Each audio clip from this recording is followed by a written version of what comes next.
Hello, this is Eloisa with Math Leopard. Welcome to Lesson 1 of my course on limits, one-sided limits.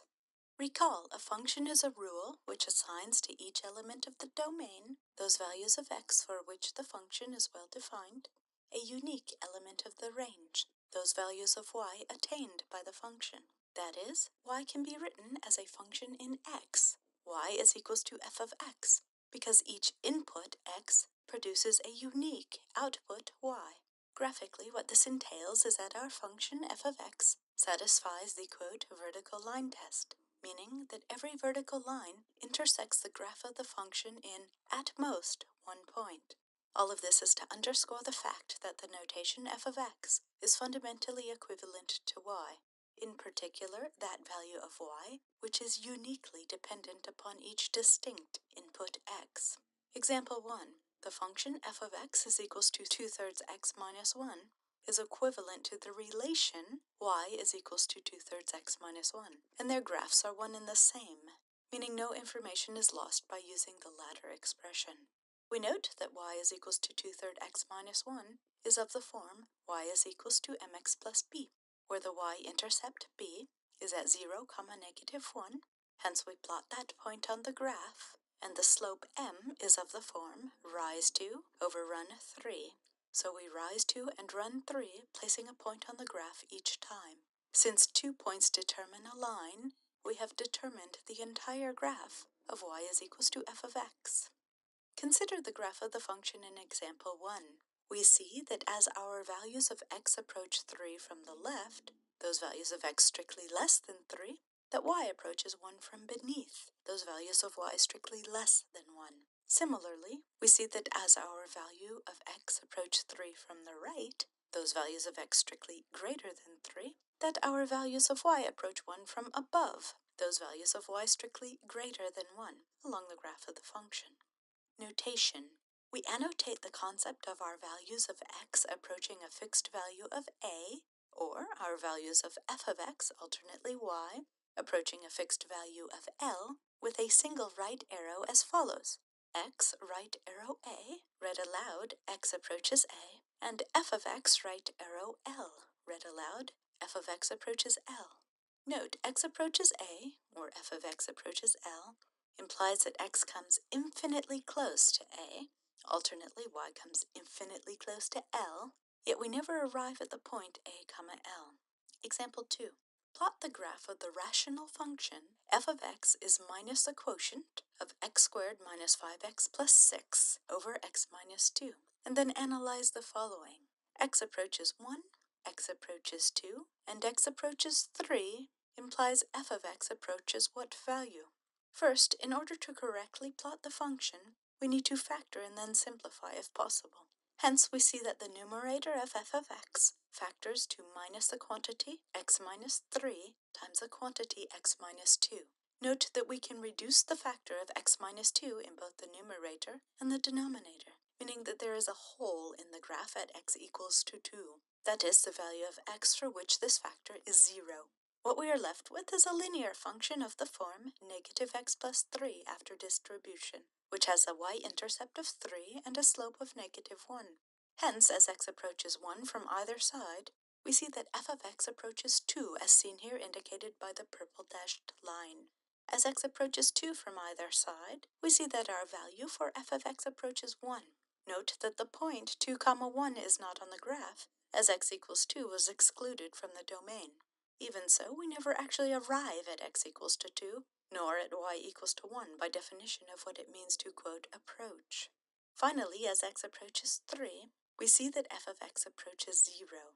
Now let's consider the graph of the piecewise defined function f of x is equals to x squared plus 1 for x strictly less than 1, and square root of the quantity x minus 1, to which we then add 3 for values of x greater than or equal to 1. In order to plot this function, we take each piece separately. Hence, x squared plus 1 is a standard parabola which has been shifted up 1 unit. This portion of the graph has as its domain those values of x strictly less than 1. Hence, we place an open circle at 1, 2 to indicate this. The second part of the function is a square root, which has been shifted 1 unit right, as indicated by the -1 underneath the root, and 3 units up, as indicated by the addition of 3 outside of the root.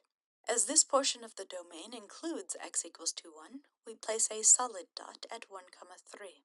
Now consider x approaching 1 from the left along the graph of this function. We see that the values for y approach 2. Yet, if we approach 1 from the right, seen here in purple, we note that our values for y approach 3. So which is the correct answer? Before we answer that question, let's look at notation.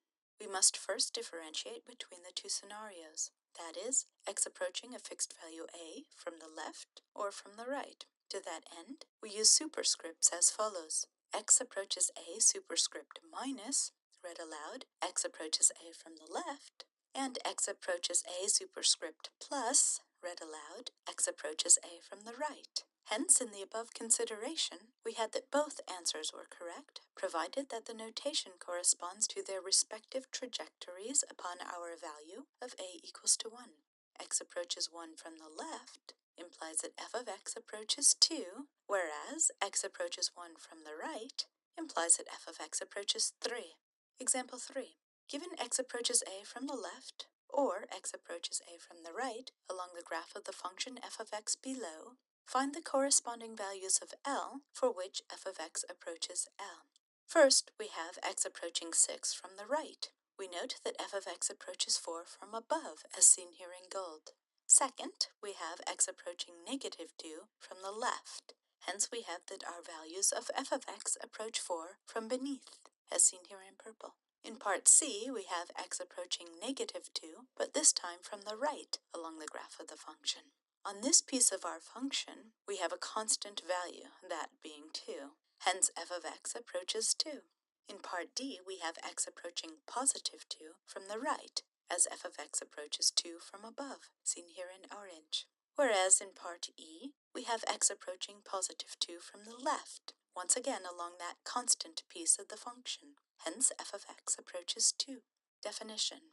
If, as x approaches a from the left, or as x approaches a from the right, we have that f of x approaches L, then the one-sided limit of f of x as x approaches a from the left or from the right is L, denoted by LIM above x approaches a from the left of f of x is equals to L, or LIM above x approaches a from the right of f of x is equals to L, respectively.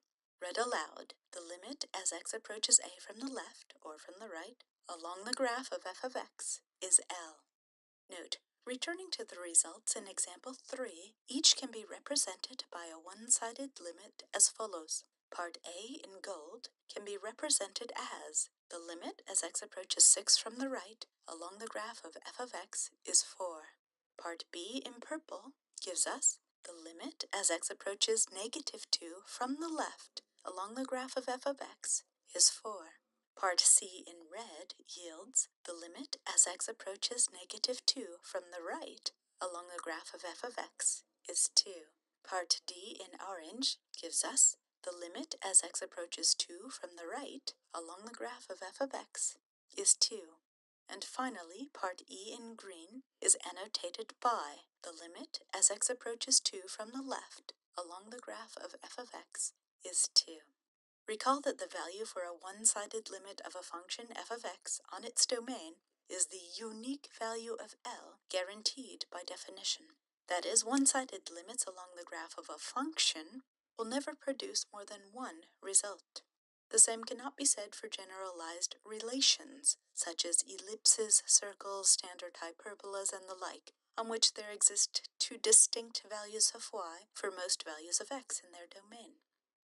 This concludes Lesson 1.